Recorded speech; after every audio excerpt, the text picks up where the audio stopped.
पुरानी कहावत है कि इश्क अंधा होता है, लेकिन नया सच यह है कि इश्क में लोग भी अंधे हो जाते हैं।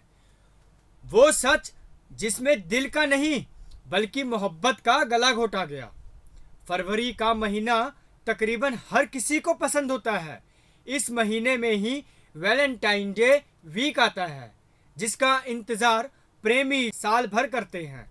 पूरे वैलेंटाइन डे वीक पर लोग एक दूसरे से प्यार का इजहार करते हैं। वहीं 14 फरवरी को इस प्यार भरे हफ्ते के आखिरी दिन वैलेंटाइन डे मनाया जाता है। नमस्कार, आप देख रहे हैं देश न्यूज। मैं हूं दिवाकर।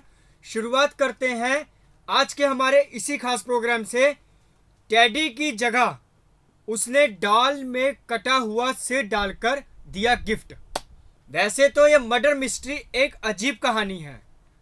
अगर देखा जाए तो वैलेंटाइन डे वीक में दो प्यार करने वाले एक दूसरे को खुश करने के लिए अक्सर ऐसी तमाम कोशिशें करते हैं जिसमें अपने प्यार को स्पेशल फील कराया जाए। ऐसे ही फरवरी के महीने को प्यार का महीना कहा जाता है। इस पूरे हफ्ते में एक दिन अलग अलग तरीके से मनाया जाता है, जिसमें rose day, propose day, promise day, teddy day और कई सारे दिन मनाए जाते हैं।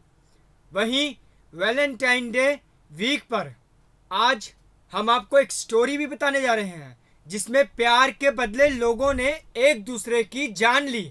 गुलाब देने की बजाय गोली मारी और चॉकलेट देने की बजाय जहर दिया। यह कहानी है हांगकांग की। इस देश में इससे ज़्यादा खौफनाक कोई क्राइम कभी नहीं हुआ। आज भी यह कहानी सुनकर लोगों के रोंगटे खड़े हो जाते हैं। यह कहानी है मई 1999 की, जहां 14 साल की एक लड़की पुलिस स्टेशन पहुंचती है और कहती है, मैं बहुत परेशान हूं, एक भूत मुझे सता रहा है। सुनकर पुलिस कर्मी भी इसका मजाक उड़ाते हैं और लड़की कहती है, यह बात हंसने की नहीं, यह सच है कि जो भूत मुझे दिखता है वो भूत एक औरत है। वो भूत कई बार बिजली की तारों में बंधी हुई दिखती है। उसके गले को घोटा जा रहा है, पूरे शरीर पर चोट के निशान दिखाती है। वो मुझे मदद मांग रही है और फिर मर जाती है। ऐसा ही नहीं, उसने यह भी कहा कि मैं हर रोज सपना देखती हूं, मुझे लगता है कि किसी औरत की हत्या हुई है जो इंसाफ चाहती है। वहीं पुलिस वाले लड़की को टरकाकर पुलिस स्टेशन से वापस भेज देते हैं, यही सोचकर कि लड़की जो कहानी बता रही है वो बिल्कुल झूठी है। लेकिन अगले दिन वो दोबारा पुलिस स्टेशन पहुंच जाती है। पुलिस वालों को बच्ची की बात पर यकीन नहीं होता है, लेकिन फिर भी 14 साल की बच्ची ऐसी बात करती है कि पुलिस वाले भी सोचने पर मजबूर हो जाते हैं। आपको लग रहा होगा कि अचानक लगातार पुलिस में जाने वाली लड़की ने पुलिस वालों को ऐसा क्या कहा होगा जिससे पुलिस हैरान हुई। तो सुनिए, पुलिस ने कहा कि जो कत्ल का सपना मैं देखती हूं उसमें कई लोग शामिल हैं जो युवती का कत्ल कर रहे हैं, और जाने अनजाने में कत्ल करने वालों में मैं भी हूं। इसी बात को सुनकर पुलिस वाले हैरान और दंग हो जाते हैं। जब पुलिस वाले लड़की से पूछते हैं कि अच्छा ये बताइए कि यह मामला कहाँ का है, तब वह 14 साल की लड़की बताती है कि यह मामला कोलुन जिले के अपार्टमेंट के एक फ्लैट में यह कत्ल हुआ था। जिसके बाद पुलिस लड़की को लेकर उसी अपार्टमेंट में पहुंचती है। जब फ्लैट का दरवाजा खोला जाता है तो अंदर से अजीब सी बदबू आ रही होती है, जिसको लेकर पुलिस ने पूरे घर की तलाशी शुरू की और घर में हेलो किटी नाम की एक गुड़िया भरा हुआ था। घर में बिस्तर पर जल परी के आकार की विशाल हेलो किटी डॉल भी पड़ी हुई थी।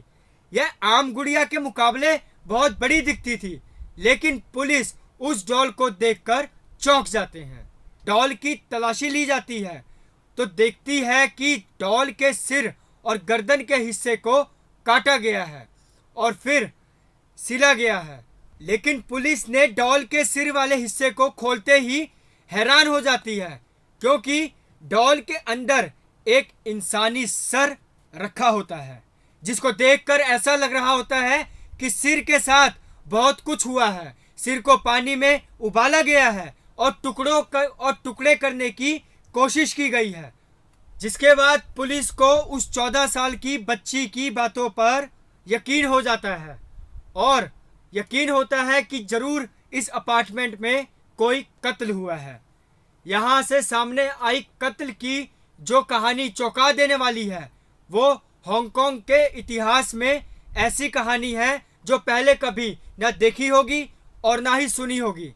दरअसल हम बात कर रहे हैं हांगकांग की एक लड़की की। लड़की एक मामूली परिवार में पैदा हुई। लड़की का नाम फैन मैन ईजो, जो बचपन में ही अनाथ थी।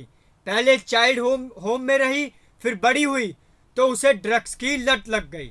ड्रग्स की लत को पूरा करने के लिए उसने जिस्म फरोशी का धंधा शुरू किया। इसी दौरान उसे लगा कि जिंदगी ऐसे नहीं चलेगी, तो उसने नाइट क्लब में नौकरी शुरू कर दी। वहीं उसकी मुलाकात जॉन मैन लॉक से हुई, जो कि एक ड्रग्स डीलर था। यही वजह थी कि दोनों में दोस्ती हो गई।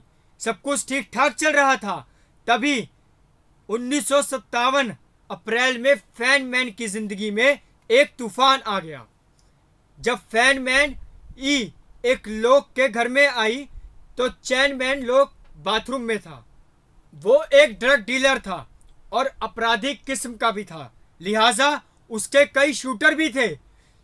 लोक ने शूटर से यह भी कहा कि फैन मैन को किडनैप कर अपार्टमेंट लेकर आओ, और लोक ने फैन मैन ई से कहा कि पैसे यदि वापस नहीं किए गए, अब तुम हमारे लिए जिस्म फरोशी का धंधा करो।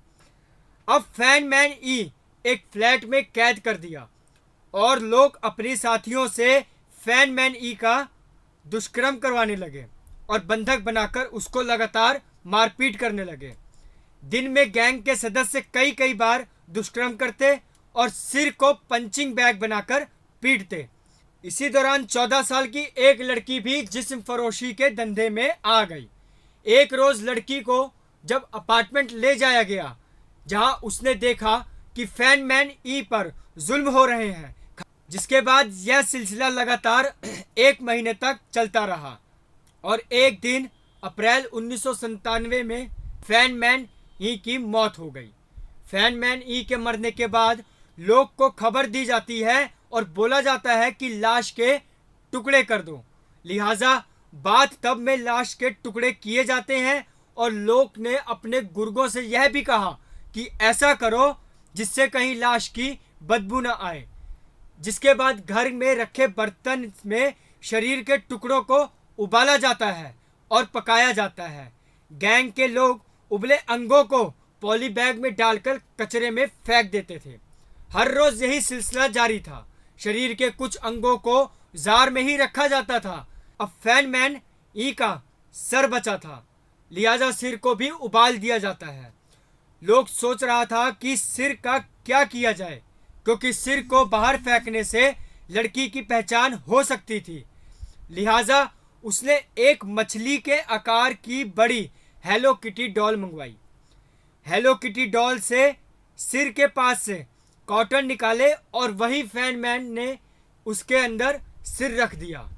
अंगों के फेंके जाने के बाद सिलसिला लगातार जारी था। वहीं बात आई मई के महीने की, तो मई के महीने में 14 साल की लड़की फोंग को पता चला कि फैन मैन ई मर चुकी है। वो बेचैन रहने लगी और उसके सपने में वो सब कुछ दिखाई देने लगा जो उसने पुलिस स्टेशन में बयां किया था। 14 साल की लड़की ने पुलिस को अपने बयानों में इस सिलसिले के बारे में बताया। तब पुलिस ने जांच शुरू की। पुलिस को शरीर के कई और हिस्से भी मिले। मौत की वजह साइंसदान तलाश रहे थे। पोस्टमार्टम रिपोर्ट की इस बात में साफ नहीं हो सका कि आखिर मौत की वजह क्या थी, लेकिन पुलिस ने फोंग को बादामाही गवाह बनाया और पुलिस प्रोटेक्शन भी दी गई। बच्ची की गवाही कोर्ट में हुई और कोर्ट ने कहा कि हूबहू जो दर्दनाक कहानी फोंग ने सुनाई है और उसको सुनने लायक भी नहीं है। जांच के बाद पुलिस ने 3 लोगों को इस मामले में गिरफ्तार किया। गिरफ्तार लोगों में चैन मैन लोक और दूसरे 2 शूटर भी शामिल थे। लेकिन अब अदालत में मुकदमा चलने लगा। लेकिन सवाल यह भी था कि चैन मैन लोक का कत्ल हुआ या फिर जुल्म के दौरान उसकी मौत हो गई। अदालत ने यह भी माना कि उसकी मौत कत्ल के नियत से नहीं हुई। लोग समेत 3 आरोपियों पर मैन स्लॉटर के चार्जेस लगाए गए। साथ ही उन्होंने लाश के टुकड़े किए, सिर को उबालकर डॉल के सिर में डालने जैसे जघन्य अपराध किए, जो कि हांगकांग के इतिहास में कभी ना देखा होगा और ना ही सुना होगा। जुर्म चाहे जितना भी भयावह हो, लेकिन कानून के शिकंजे से नहीं बचा जा सकता। कहीं ना कहीं जुर्म करने वाला, कहीं ना कहीं अपराधी एक सबूत जरूर छोड़ देता है। ऐसा ही हांगकांग की इस कहानी में देखा गया। लेकिन 14 साल की लड़की के बयानों के बाद पुलिस हैरान भी हुई और साथ ही उसके बयानों को लेकर अपार्टमेंट में सनसनीखेज और खोज करके उन अपराधियों को 14 साल की लड़की ने आखिर गिरफ्तार करवा ही दिया। तो यह थी आज हमारी कहानी हांगकांग के उस अपार्टमेंट की, जहां पर किट्टी डॉल की कहानी आज भी मौजूद है और उस अपार्टमेंट को आज भी कोई रहना नहीं चाहता। फिलहाल प्रोग्राम में बस इतना ही। अगली बार फिर एक नए प्रोग्राम के साथ हाजिर होंगे। इजाज़त दीजिए। नमस्कार।